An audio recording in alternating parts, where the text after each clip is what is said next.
안녕하세요. 청강TV의 김인숙입니다. 죄에 대한 고통과 구원에 이르는 길에 대한 인생 문장을 시작합니다. 성경의 창세기에서 인간은 죄에 대한 대가로 땀을 흘려야 식물을 먹고 필경은 흙으로 돌아갈 것이니라고 하여서 성경은 죄와 벌이란 패턴을 보여줍니다. 세네카는 죄악은 종종 그들의 선생에게로 되돌아오나니라고 말하여 묘한 이론을 남깁니다. 세네카는 여러 해 동안 네로의 가정교사로 정신적 스승이었고 생의 마지막 순간까지 네로를 도덕의 길로 이끌고자 했으나 폭군의 가정교사란 불명예만 안고 결국 그의 운명은 제자에게 죽임을 당하는 것으로 끝이 납니다. 카프카는 인간에게는 두 가지 원죄가 있는데 1. 성급함, 2. 태만함이라고 했습니다. 인간은 성급하기 때문에 낙원에서 추방되었고 태만했기 때문에 낙원으로 돌아가지 못했다고 했습니다. 영국의 극작가 셰익스피어의 4대 비극 중 리오 왕의 이야기입니다.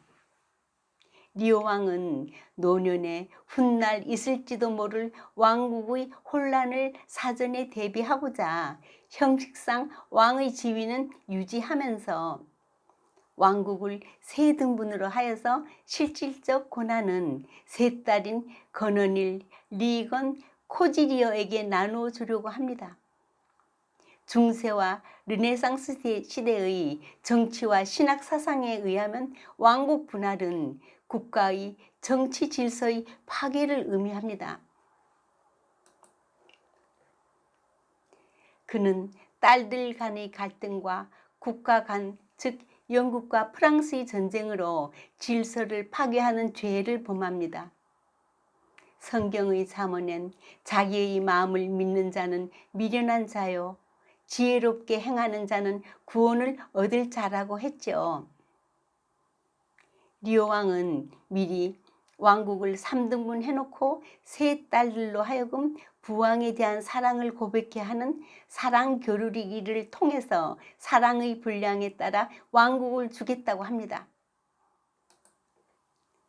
첫째 딸 거느닐과 둘째 딸 리건은 온갖 아첨으로 부왕의 환심을 사지만 부왕을 진정으로 사랑하는 셋째 딸 코디리어는 자식된 돌이 그 이상도 그 이하도 아니게 사랑합니다. 저를 낳아주시고 길러주시고 사랑해 주셨으니 저는 딸된 도리에 맞게 그 은혜를 보답하겠습니다. 아버지에 대한 순수한 사랑의 고백이었으나 왕은 자식된 돌이란 의무적인 말에 불만을 품고 코디리어에게 줄 3분의 1의 땅을 두 딸들에게 나누어 주고는 코디리어를 추방합니다. 왕의 부당함을 충고한 충신 켄트 백작마저도 추방하게 되죠. 왕은 100명의 기사를 거느리고 둘 딸들이 집에서 1개월씩 머물 계획을 하고 찾아가나 문전박대에다가 기사들마저 해산당하는 수모를 겪습니다. 리오 왕은 보필하는 기사도 없이 폭풍우 몰아치는 광야로 쫓겨납니다. 그는 자신이 당하는 쓰라린 고통을 통하여 비로소 삶의 실존적인 의미를 인식하게 되고 타인에 대한 자비심을 갖게 됩니다. 자연의 폭풍우는 두 딸들의 배은망덕한 배신으로 인한 가슴 속의 분노와 고통을 상징합니다. 그는 폭풍우 속에서 고통을 경험하면서 성경에서 욥이 겉옷을 찢듯이 자신이 입은 옷을 모두 찢어버림으로써 상징적으로 구습을 쫓는 옛사람을 버리고 새사람으로 변하여 사랑과 진실과 소망으로 된 구원의 옷을 입을 가능성을 보여주고 있습니다. 리오 왕은 이런 고통을 당하고 난 후에야 처음으로 비로소 거지에게 폭풍우를 피해 오막살이에 먼저 들어가라는 자비를 베풉니다. 또 코디리어를 통해서 진정한 사랑이 존재함을 알게 되어 딸에게 용서를 구하고 사랑의 실체를 알게 됨으로써 구원의 길에 오르게 됩니다. 리오 왕은 자신의 정치 질서 파괴로 인하여 고통을 당하지만 그 고통을 통하여 사랑의 실체를 인식하게 되는 경지로 승화합니다. 막내딸 코디리오는 프랑스의 왕에게 시집을 갔으나 아버지를 구하려고 노력하지만 악의 세력에 의해서 감옥에서 교살되어 죽게 됩니다. 죽은 딸을 품에 안고 리오 왕도 결국 슬픔으로 심장이 터져 죽지만 사랑의 실체인 코디리오는 마치 예수님의 십자가의 희생처럼 독자의 마음속에 영원한 위로로 남게 되지요.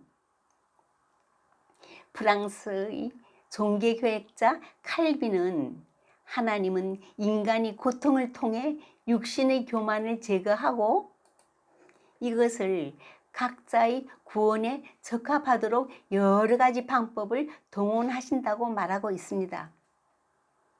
이탈리아의 카톨릭 신학자 토마스 아퀴나스도 인간의 고통은 타락한 인간 본성을 치료해 주기 위한 하나님의 형벌이라고 하면서 인간 구원의 역설적인 면을 강조하고 있습니다.